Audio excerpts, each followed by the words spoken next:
Good afternoon to everyone. I will be sharing our community medicine experience in Cebu Institute of Medicine. Tulad din nila Lopaw sa UP, we started our community medicine rotation around April-May of 2021. So we also had actually 1.5 batches, no, na nakapag-experience na pumunta sa community, nagkaroon ng face-to-face rotation.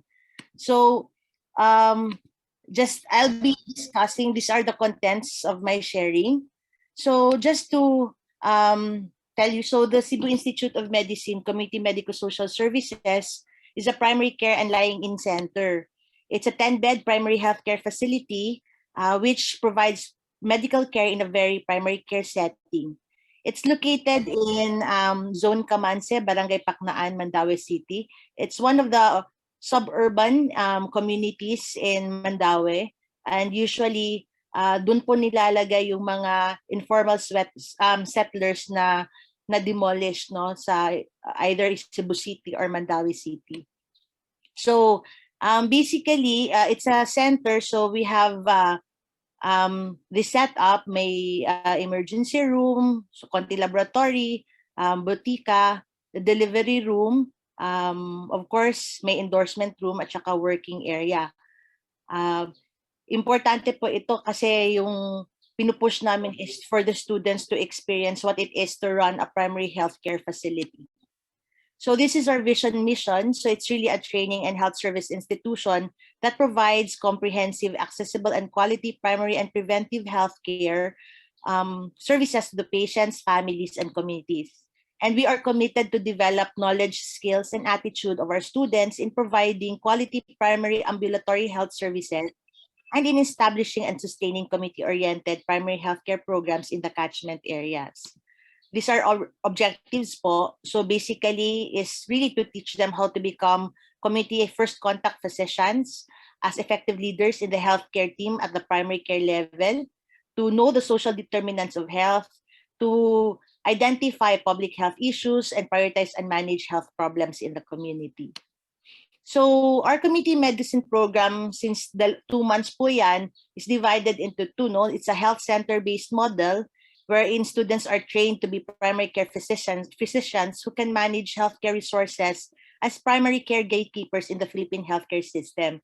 Importante po ito lalong-lalo na sa pag-implement ng UHC law, because we will be needing primary care providers who can, and yun din yung mandate ng CHED, no, sa Doctor of Medicine, na our students, when they graduate, should already function as primary care physicians. So yun po ang importante sa experiential learning nila. And the second month po is actually having a concept of a team approach to healthcare exemplified by the RHUs.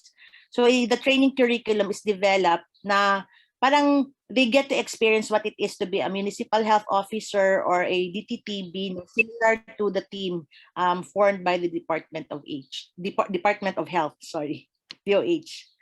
So yung transition po namin from online to blended, so initially we had a fully virtual, tapos and then we adopted a hybrid, no. Eventually naging blended po kami, not yet fully on site, so it's more of a blended approach, no. In the preparations, it's important that we have in mind yung program outcomes as mandated by CHED, pati na rin po yung learning outcomes, the 6 pillars of Pascom. Also, tulad na sinabi ni Doc Cherry kanina sa opening niya, it's important to really know the essential elements in community medicine. It's really difficult to teach community medicine without the community, because it's really the unit of analysis and solution. And as mentioned din ni Lopa, no, participatory social development is really the key, and you cannot really do that, no, without dealing with people in the community. And tulad din ng UP, we really made do with the recommendations given to us by Pascom. So we took note of the risk classification of activities and community medicine programs and see to it, no, like what are the activities that we can do in our limited face-to-face. So To prepare also, we created Google site so the students can just check their all history, all about the rotation, the course description, and everything. So it's really accessible to them. And then we created the course syllabus kasi sa amin parang it's the community arm din ng family and community medicine. So we divided the 8 weeks in the syllabus for the 8 weeks into patient-centered, family-focused, and community-oriented approach. So these are just an example of the TPAC that we did. And we share this to the senior clerks, the PGIs, and the residents so that they will be guided on what are the subject matters, the teaching learning activities, their resources, and their expected outputs from the activities. So yan po, week 1, week 2, 3, week 3 and 4, week 5, week 6. And 7 and 8, and then eventually sa end rotation assessment. So, part of our preparation din po is to really make sure of the living setup. I think we are just blessed enough na we have this sort of compound provided for us by the administration. So, yung sa amin po is also immersion, but it's a straight stay-in for 3 weeks. The senior clerks, PGIs, and residents are provided with adequate, safe, and living quarters. And then following the IITF protocol po, we just limited each cottage to 2 to 3 occupants. Segregation of sexes is strictly mandated, and the students in one cottage should belong in the same subgroup. Para naman yung activities nila, like when they go to the field, sila lang din ang sama-sama, to maintain somehow partially the safe bubble.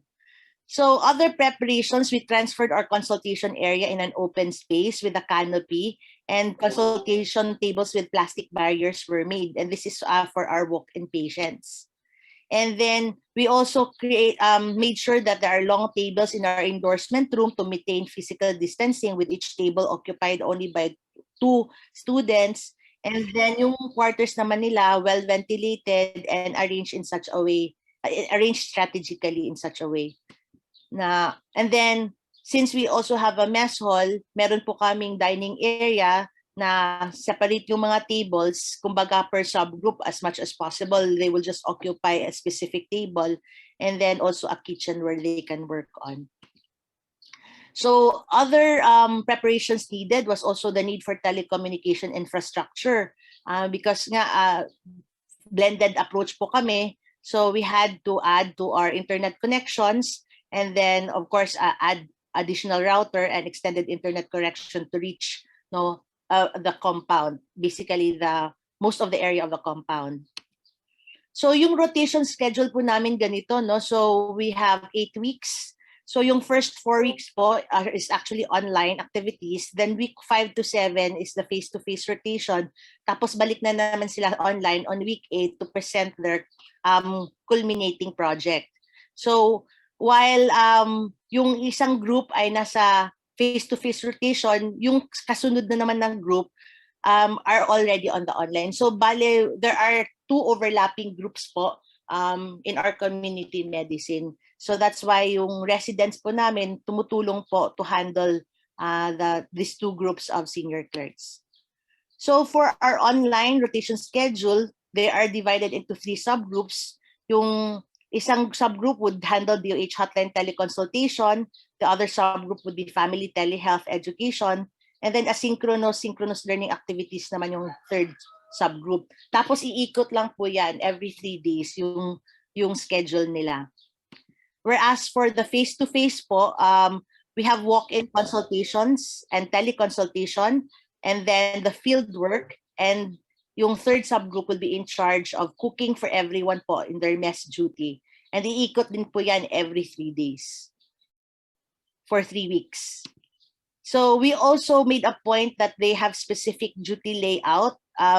May specific areas po sila na where they would really stay, so that it can be identified and to maintain physical distancing na rin po.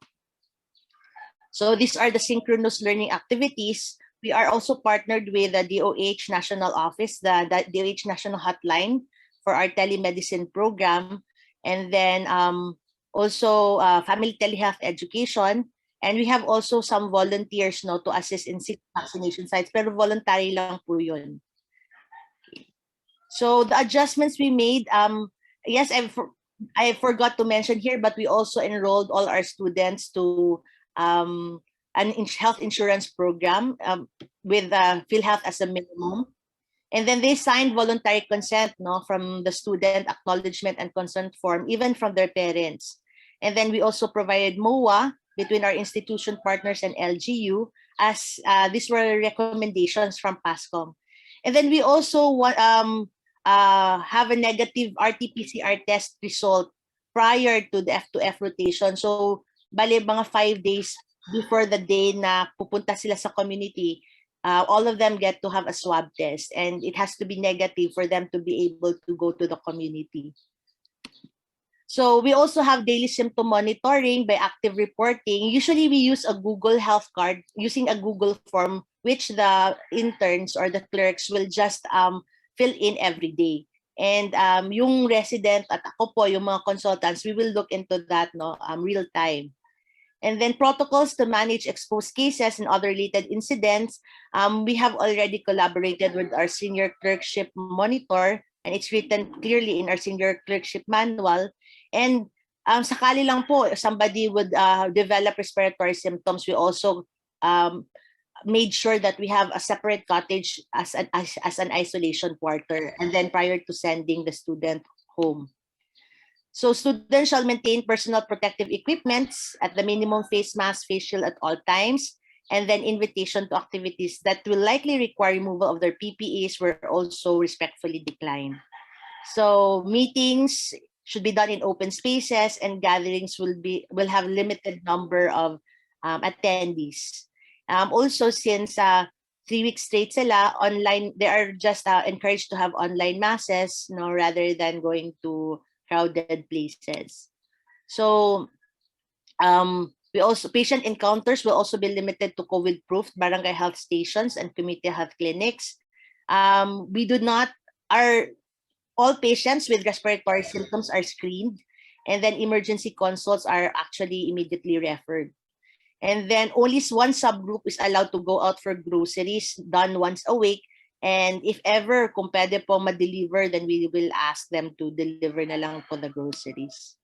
So again, it's important, as mentioned also by Lopal, that a faculty, a field preceptor, no, should be with the students when they are in the community, and their parents din po, no, our families will only be allowed to deliver clothes or personal needs up to the gate area lang po, and no family members are allowed to roam within the compound. So basically, advantages po ng community medicine rotation, we have direct patient care and interaction and hone procedural skills, able to interact with people in the community and see their personal circumstances, and help the students understand social determinants of disease that may have an impact on access to their healthcare.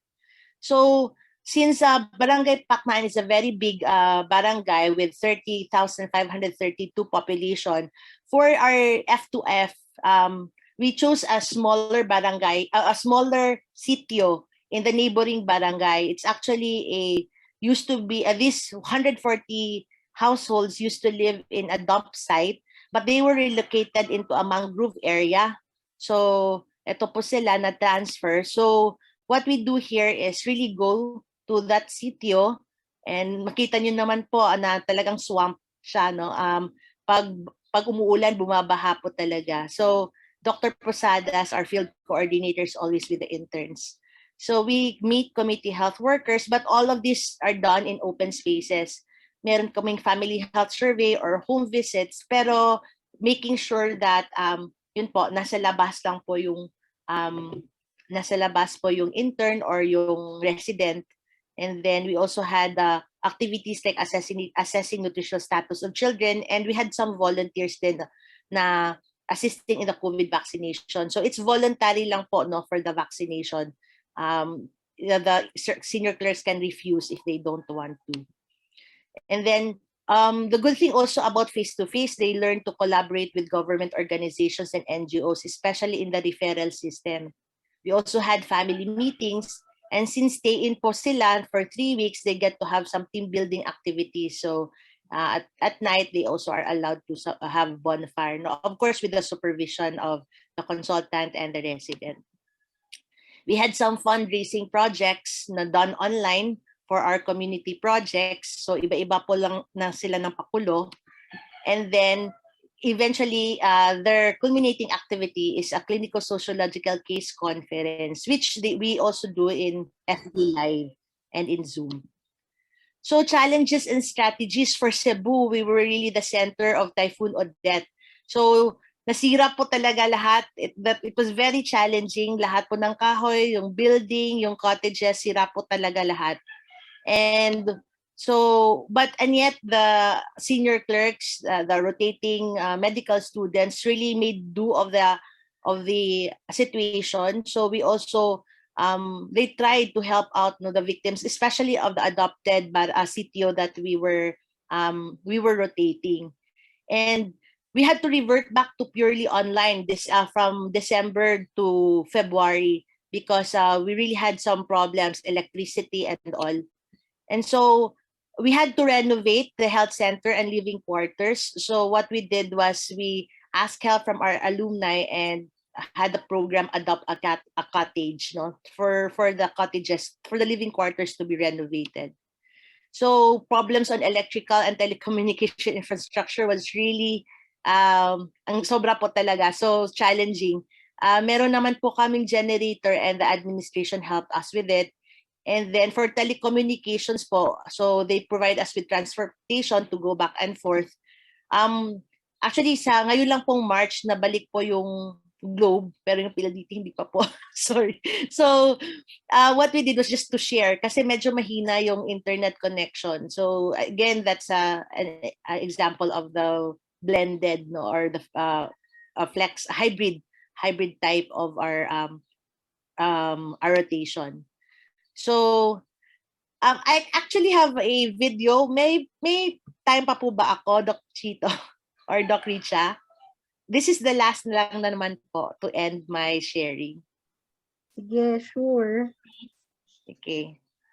This was the grand culmination activity of the previous batch po.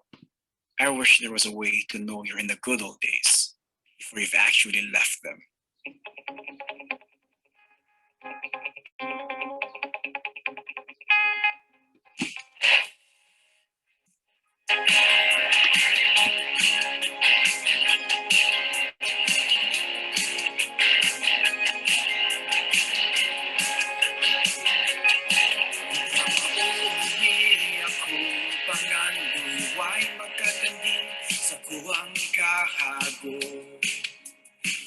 Mga sakripisyo dapat na tayo magbalik pa yung napan mo at karon di na kumakasabot wa na nag-abot wala ko kabawang saon ang ay babako nga mo padayon sulong paunahan ang pantitan akong kauban ipadayon ako atong gisugdan walay pagsulay nga mutumbaw kuyog ka na to maski unsa pa lang nga kasubo padayon ta sa pagsulbong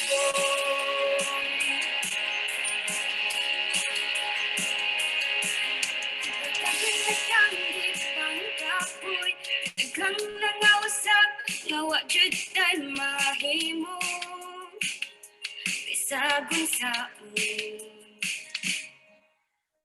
dapat na lang ba nga dawatong kini apan di mapugnan na ako'y gusto isulti kung atong ani sa tanan at kadungog pamati sa kunsay maabot di tapalo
Okay, I wish there so was a so that's it. Thank you very much for your time and for your kind attention.